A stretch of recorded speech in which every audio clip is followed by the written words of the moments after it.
Hi, and welcome to the Severalnines demo. My name is Vinay Jusri from the Severalnines team. In this demo, we will be showing you how to use a deployment package to deploy a MySQL replication setup on Amazon EC2.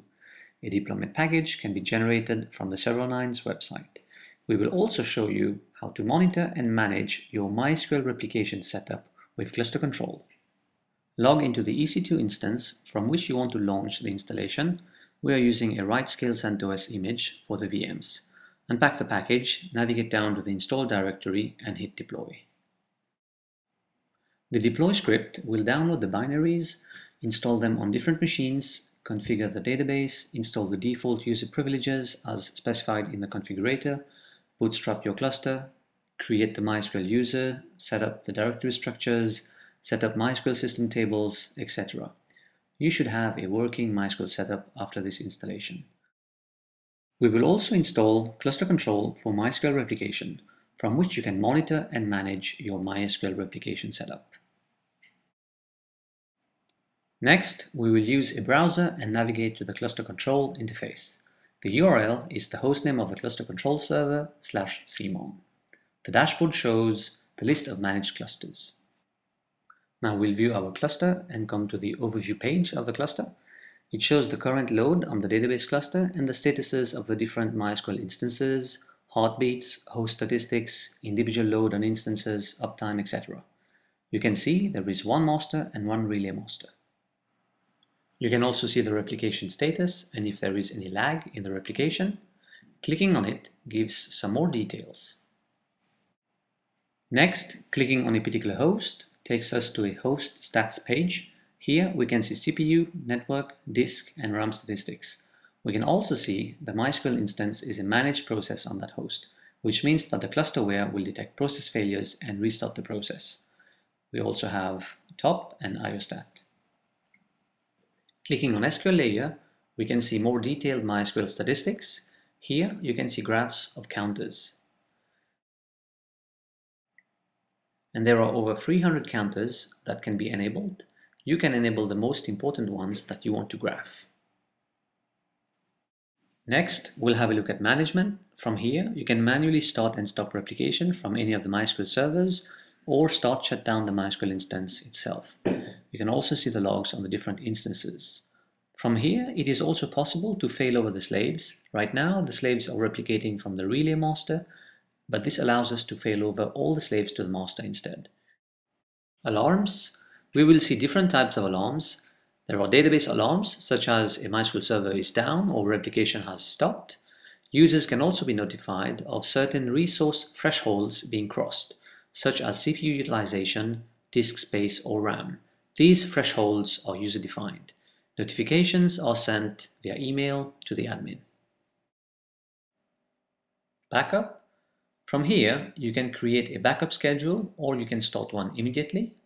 You can view the current backup schedule or you can also see the status of the backups that have been taken.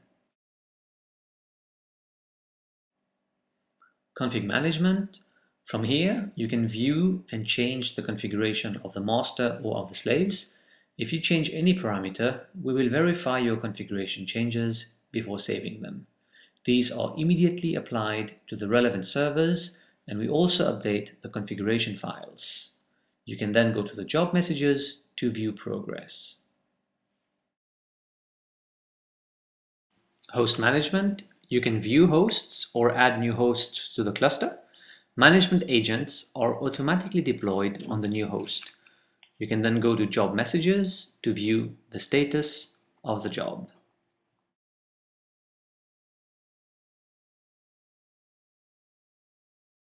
Once the host has been added, we can go to management to add a MySQL slave to that new host. Job messages shows the progress of the job. You can also go to scale to add or remove slaves from the replication setup.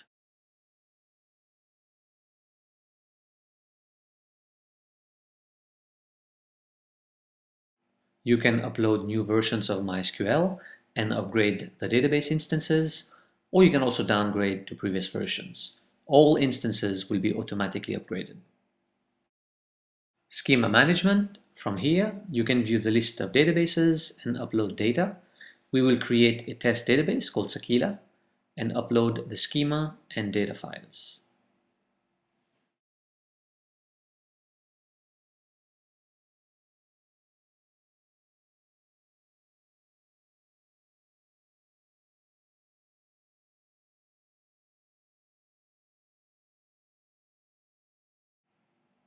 You can also create users and grant user privileges. All these commands are logged.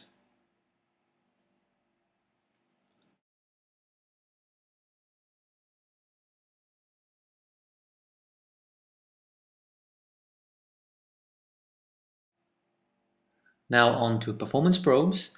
This is a benchmarking tool that allows you to run queries on the database and analyze performance. You can specify a number of database connections, how long to run the queries, and interval between the runs. Each probe will run the queries specified and generate statistics on average response times, throughput, 95th percentile response times, etc. You can also see graphs that are generated.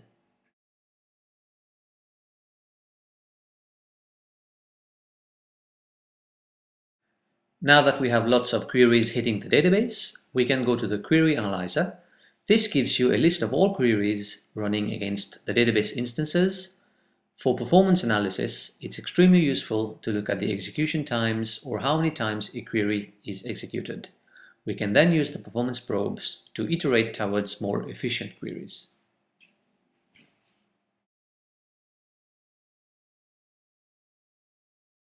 This concludes the demo for today.